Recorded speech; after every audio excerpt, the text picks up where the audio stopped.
Magsaya, pagagalingin ka ni Jesus.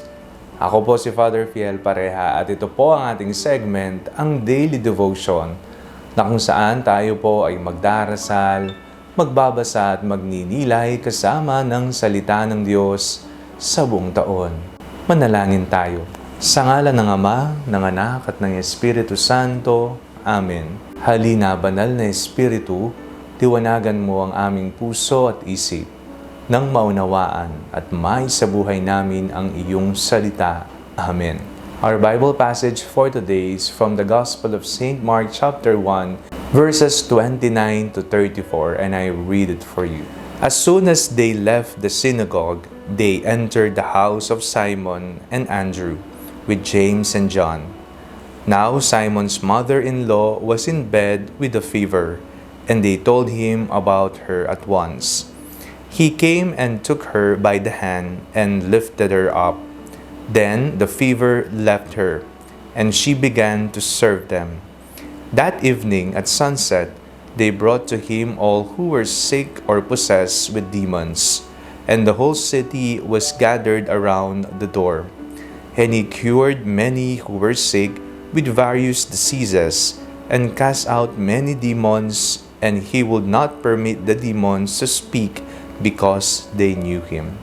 Kapag tayo po ay may grabeng sakit o kaya naman po ay naging paralisado na sa buhay, hindi ho ba minsan dumarating sa atin na naiisip nating wala na tayong silbi, baldado na ako, wala na akong kwenta, hindi na ako makatulong sa mga gawaing bahay, o kaya naman hindi na ako makapagbigay ng konting maitutulong sa bahay. Ang karanasang ito ay maaari nating danasin kung tayo'y palalamon sa kawalang pag-asa, sa kalungkutan o maging sa depresyon.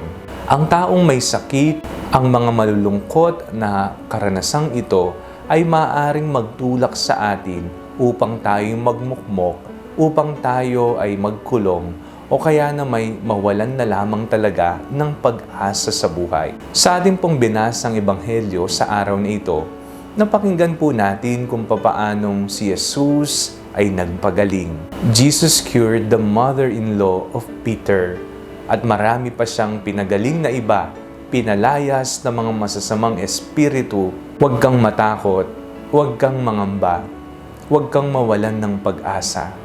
Kung nararamdaman mo sa iyong buhay na para bang wala ka ng silbi, ikaw ay walang kwenta at maitutulong na sa iyong mga mahal sa buhay, na maging sa ating sakit, kawalang pag-asa, o kaya na may pagkukulong sa buhay, maaari nating ialay ang mga ito sa panalangin. At tayo po ay lumapit sa ating Panginoong Jesucristo, hilingin na tayo ay pagalingin na sa kung anumang sakit na mayroon tayo.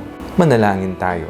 Panginoong Jesucristo, pagalingin niyo po lahat ang mga may sakit. Nawa, mahipo niyo po sila at maranasan nila ang inyong dakilang pagmamahal na nagbibigay ng kagalingan. Amen. Sa ngalan ng Ama, ng Anak, at ng Espiritu Santo. Amen. Huwag po ninyong kalimutang i-like ang video nito, mag-comment po kayo and share it with your family and friends. Ang panalangin bago matulog ay may sariling Facebook page na po. Huwag niyo pong kakalimutang mag-like at mag-follow dito, and do not forget to subscribe to our YouTube channel. I-click niyo lamang po ang link na nasa description ng video nito, o kaya naman po just search Father Fiel Pareha. God bless you po.